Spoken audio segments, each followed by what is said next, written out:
wanted to take a step back and at a higher level speak to the SDR role. Why is this such a good role to dip your toe in the tech sales waters? So it's one that, first of all, most companies are hiring people that have very little to no experience.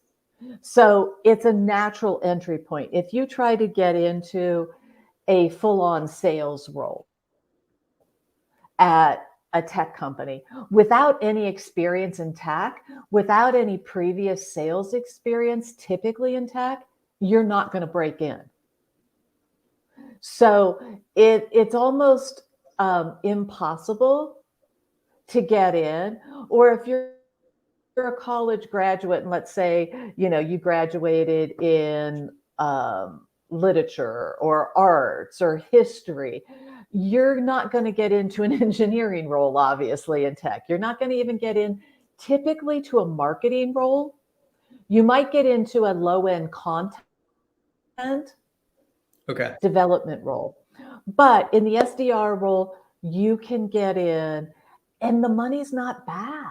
If you're graduating from college and on target earnings, because an SDR role is made up of a base salary plus some type of typically monthly bonus or commission based on how well you did against your goals or quota, you could be making very low end 55,000 to start, or you could be making up to 75,000 total OTE per year. Not bad starting straight out of college or 1 year out. Yeah, Sally, that's a great point. And I actually was on the higher end of, at Oracle, I had a 45K base. This was 9 years ago. And I made about 75K. But the next year, within a year, I got to account executive role. And Oracle in named accounts national tech, working with AAA customers that already spent on Oracle and they just needed more. And I was making over 100K within my second year. So that's what I always say, tech sales is one of the fastest paths to six figures. However, I have been looking at the data lately on RepView. Have you ever looked into RepView? Do you know that site? I have, yeah. Okay. What I saw recently is that the median, I guess median might be different than average, but let's just go with it. On target earnings for SDR roles is about 80 something K. And I've seen this in the field with people I talk to. Some SDRs do make 100K plus. There was an SDR I heard of that on Fido that made 120K. I'm like, oh my gosh, things have changed. So I guess, again, if you find that diamond in the rough, that's amazing.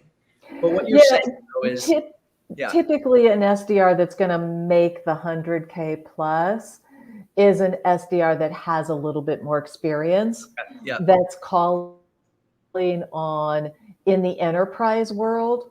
So working with companies, large companies, where when they do buy, when you set up that first meeting and it gets passed to the AE and the AE takes it through the sales cycle, that's a longer sales cycle. And the average deal sizes are with several 100,000 into the millions.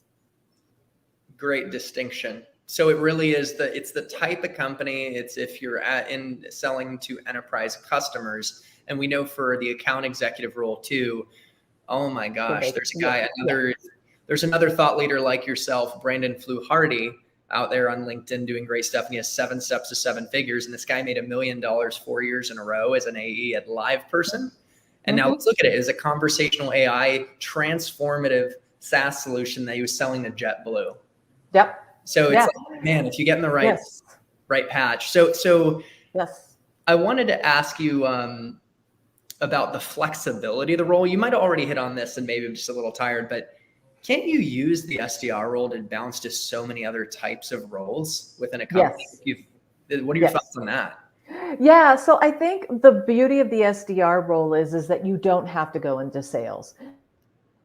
I think sales is not right for everybody. I mean, I know when I graduated from college many, many years ago, sales was not on my radar at all. Really? I graduated in hotel and restaurant management. Go figure. And which was in the College of Business. Okay, got it. And so, I had a marketing background. I mean, very few colleges even today have any kind of sales program, which is another story, another discussion. But, so it wasn't something I was thinking about going into. But I spent 2 years in the hotel world and realized that was a really difficult way to make a living. And if I'm going to work 6 days a week and work every holiday and work on Christmas, I'm going to find a different path because I can make a whole lot more money doing something else, working those hours and those hearts. That it was, I mean, when you figured out what my, the hours I worked every week based on what I was paid back then, I mean, it was under even minimum wage for back then, Wow. which wasn't much. So, I branched out and I got recruited into sales by a manager that I had worked for in the hotel industry, and he got me into insurance sales. So that was my foray into sales. But sales is not for everyone. And so when you get into tech sales, I think you start learning about so many different other places within the company and what's in a tech company that you can start figuring out, you know what? I like operations more. Yeah. I like the tracking and measuring of data. I like diving in and finding out what's working, what's not working. So go into operations. I like helping people be successful. I figured this out. We need more of this. We need this kind of training. Go into enablement, create enablement, and content for the SDR role, the sales role. Like you can go into marketing. Exactly. You can go into marketing, right? You can go into management. I mean, if you get into an SDR, and especially I think the great thing about working for early stage companies is you may start as an SDR in a company that doesn't really have a direct SDR manager. You're reporting into, let's say, the VP of sales or the VP of marketing.